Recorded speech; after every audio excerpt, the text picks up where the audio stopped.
nights or date days, but sometimes that flexibility comes into play. You have to be willing to, well, for me, going out and getting groceries with my partner can be just as fun as going out and, I don't know, going bowling or something. But because we were able to share that time together, it's working on building our family unit. Oh, okay, well, this child really likes this, or our other husband really likes this, so we're going to get that for him. Or, Crow always has a way of sneaking the fruit-flavored Tic Tacs into the cart before we check out, and I just look at him and shake my head and laugh. I'm not an addict, I swear. I He can stop is anytime. total addict. I'm an enabler. Well, thank you for being an enabler. But it's things like that and moments like that we wouldn't get to share otherwise. Going out and spending time doing these supposedly fun things is great and dandy, but you can also make use of getting groceries as a fact of life. It's something that we have to do. It's up to you how you make that experience. You can use it as a means of, fostering your relationship, of looking into the way that you live and just realizing that this is going towards making the family better. We get to have family sandwich night, which is it's a meal prep for the week. Yeah, and we all gather around the table, and we haven't all gathered around the table since the end of school last year, but we're looking forward to school coming up. That's something that we're doing to foster family time. And it's not for the lazy, because we sit there for a good hour and a half. All of us, we throw all of our condiments and lunch meats and breads and wraps and everything else, and we get creative and we throw it all in the middle of the table, and we all stand around or sit around talking and making our lunches for the week. Yeah, and having a good time doing it too. And that's just it. You need to put your big rocks in and get date night in, but you got to understand that no matter how much a priority is, life is going to intrude. Yep. Right. And it's up to you to decide if that intrusion is an intrusion and it ruins that time, or this is part of your life together and it's great. Yeah, sandwich night can be an ordeal. It can. People on different days, you have bad days, and you have days where, nothing's good. And if you listen around the table and how much everybody's laughing and joking and bantering and, oh, could you pass this? Could you get this? Could you pass this? Whoops, yeah, I dropped the thing. And like 100% of the time, if ever I've not been in the greatest mood, and we all got together for, we call it sandwich making family time. That's sandwich with an M. Sandwich, 2 M's. 2 M's. We leave the table just more lighthearted every single time, and every person. And it gives them an opportunity, because we're there, we're dedicated, we're committed to spending that time together. And it's a good time to check in. And it's multitasking. As a polyamorous person, hell, even as a monogamous person, multitasking is super important. So if you can combine activities like that and everybody benefit from it, more power to you, do it. Just don't forget about the individual time. Because as much as I love spending time together, all of us as a family, I really, truly value and treasure the time that I do get to spend with each of them individually. And each person is going to have a different level of nurture that they need. Some people is like they're totally fine just not doing whatever and spending a day home by themselves, or going hiking alone, or watching a movie by themselves, or whatever. And they're totally fine with you going out with another partner and spending a day and then coming back or whatever. And they don't need as much attention as another partner. Some partners need all the attention, and you've got to be accommodating as much as possible, but at the same time you need to focus on you, and they have to understand that. Yeah, they are important to you, but at the same time you have to have time for yourself. Like we said, each partner brings something different to the table. Each partner needs a different level of affection. Each partner needs a different level of romanticism and whatever. Because, like, for me, I am not the romantic type. If you haven't, yet, I'm not so romantic. So romantic things are not his forte. No, not only am I not. But he has other strong aspects of himself. Like a romantic thing for me is going on a motorcycle ride at sunset into the mountains. Ooh, yeah. Stuff like that. That's fun for me. That's romance. And one thing that Jay and I do is we get in a car, we ride, and either we sit in silence or we talk about what's going on. And when I say sit in silence, I mean we're not talking much, but we're listening to music. We're listening to new music. Holding hands. Just spending quality time with each other.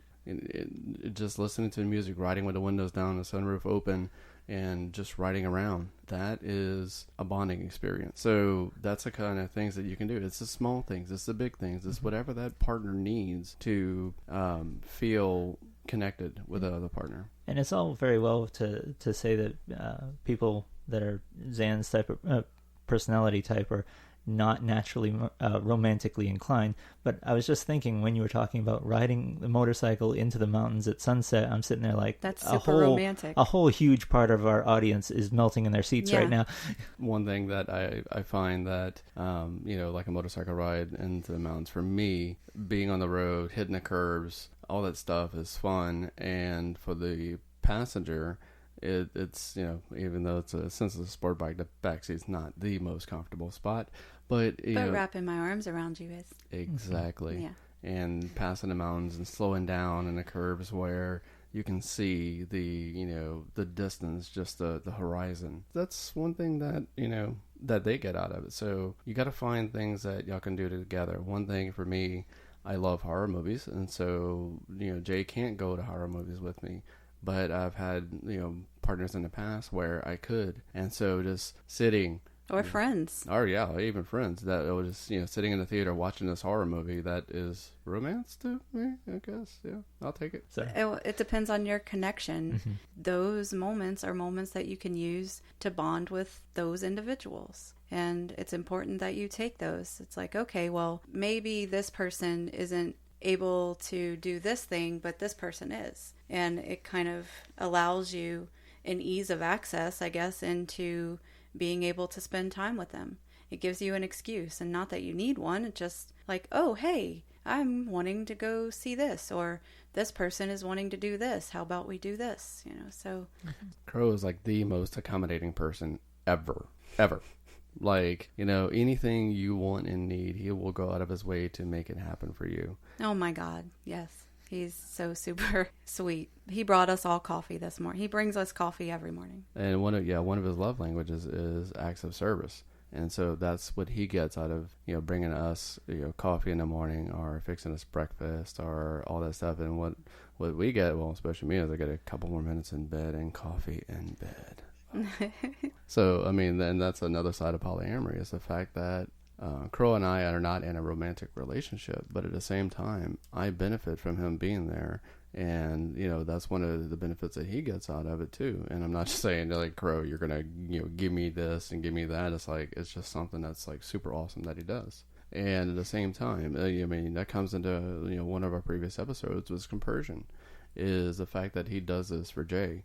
And that is super sweet and super awesome. And I get happiness out of the fact that, she's getting up in the morning and she has coffee, and that like instantly puts a smile on her face. So when it comes to Jay, the way to coffee. The way to Jay's heart is not technically through her stomach, just through her cup of coffee. So if you can make a good cup of coffee, yeah. I didn't know what a good cup of coffee was until I joined this polycule. Yeah, you had sad coffee before. It was sad coffee. We had to learn them. I loved the coffee that I had it was until I had this coffee, and then, wow. Yeah, it was brown sadness water. It was. Aww. By comparison, yes. But, like if you're okay with Folgers or whatever, well, there's nothing wrong with that, right? It's not the fact that it was just that brand. It was the fact that it was just. You didn't put enough coffee to water mixture. Look, I got a lot of stuff to do during the day. I need something to keep me going. Right. If your spoon could stand up in your cup, then it's a good cup of coffee. Well, and now they taught me how to use espresso instead of coffee in the same proportions that you would have used the coffee. So giving away our secrets. Our coffee is not for people who enjoy blinking. I blink plenty. If you don't mind a little hallucination during the day, this is good for you. If you just really love when your heart's beating so fast it's actually hot in your chest, this is the coffee for you. Mm-hmm. Get your day going immediately. I hear a little bit of contempt in there, Crow. There is not. It's awesome. This is the kind of. I am a caffeine addict. This is like. See what you did? This is a total boon for me. Because I was an addict before. I became part of the polycule. Once they introduced me to this kind of coffee, it was on from them. In fact, I think that's how they won me over. Oh, it was the coffee. It was the coffee. No, it was just the coffee. he loved you for your coffee, not for anything else. Apparently. So he's just. You can buy that at the store. But it's not the same. I feel kind of. See, I married you for your money. You married me for mine. We both got screwed on that one. Yeah. So there's that. And he married you for your coffee. So, but, for as my far coffee brings all the boys to the yard. It does. You have to beat them off with. Wait. You're going to beat off all. No. Zan's gonna beat them off. But and here's one thing I tend to do, and you will definitely find this in this podcast. Put his foot in his mouth. Yeah. Mm-hmm. Quite often.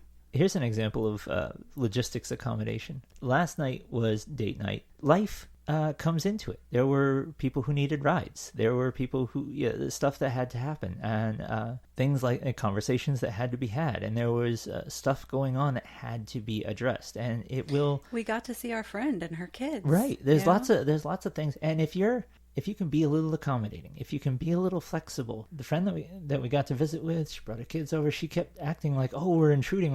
No, this is fun. This is fun for us, and we're here together. So we're still having time together that is fun, and we're talking to somebody that we both really like, who brought two of her young, awesome kids that we both really like, and it was fun." Yeah. One of the daughters needed a ride. We got to get in the car together and hold hands and talk as we drove. And like, you can't get a more private moment than in the car together. Except when your kids are in there. Well, yeah. Yeah. I meant on the way too. Oh, yeah. Something similar happened with Jay and I on our date day. I skipped work one day because I just needed a mental health day. It's been busy. Oh, that's been a week. Yeah. So on our date day, I had a friend message Jay, and she's like, "Hey, look, I really need somebody to talk to, And Jay's like, "Oh, would you mind if we go to lunch with her?" I was like, "Absolutely not. We love this person, and she is amazing to hang around." So yeah, we went to lunch with her, had a great time, and spent time out. And then on our way to the rest of the date day, we get a message from our finance guy saying he needs this paperwork for the house that like yesterday. Yeah, like he needed it yesterday. Here's the deal: we have to get this paperwork to our finance guy for the house. We have to go home and take care of this, and not quite sure how long it's going to take. While we were heading home, Jay went ahead and messaged a friend. It's like, "Hey, look, we're heading home. You want to come hang out with us?" And she's like, "I don't want to mess up your date day." And we're like, "So this is what happens. We're going to be working on paperwork. Yeah. We'd love to have you there as part of the conversation." Yeah, and so that's what happened. We ended up spending the rest of the day with our friend and just hanging out and working on paperwork. And then it's one thing like the spontaneity comes into, where you don't know where the day's going to take you, but you just roll with it. Well, I mean, spontaneous stuff is going to happen regardless. You just have to decide whether it banks as something that you're going to enjoy or something that you're going to view as a problem. Yeah. So that's going to come into effect whenever you have a partner who says, "Hey, look, I need somebody now. They had a rough day. Can you please come over, or can we see each other?" Or it really is not for the lazy lover. And sometimes you're going to be tired. Mm-hmm. We spend a good majority of our life just in exhausted. Bed? Oh, no, I wish. Yeah, I know. We get to bed at midnight, mostly 1:00, and then we're up, in succession, like one after the other, and then the kids, and it's just life takes hold. But for me, it's worth it. I know a lot of other people, time is super important to you, and then you accommodate for that. The way that we live, it's I don't know, the life that we live. I would rather sacrifice sleep than some of the other things I get to experience. That's when finding a partner is very important. You have to find a partner that meshes with you, that meshes with your style of relationship that you want. You have to know going into it, this is what I want, this is what I need. And at the same time, things will happen where it's like, "Oh, I found this person, they're amazing, but there's these things about it," and you have to weigh the pros and cons of being in a relationship with that person. So you have to be self-aware. And that's one thing that polyamory does, is it makes you self-aware of your needs, your wants, and what do you want from a partner. When it comes to fitting things in and logistics and things like that, you got to be aware, especially if you're nesting. Flexibility really comes to the fore. With extra people in the house, there's waiting in line for the bathroom. There's getting up a half an hour early so you have time to, so everybody can have time to get a shower in. Even though you would normally get that extra half an hour of sleep, how much is it worth to you? or you can have a shower. You have to schedule everybody's work in and things like that, and know that this person's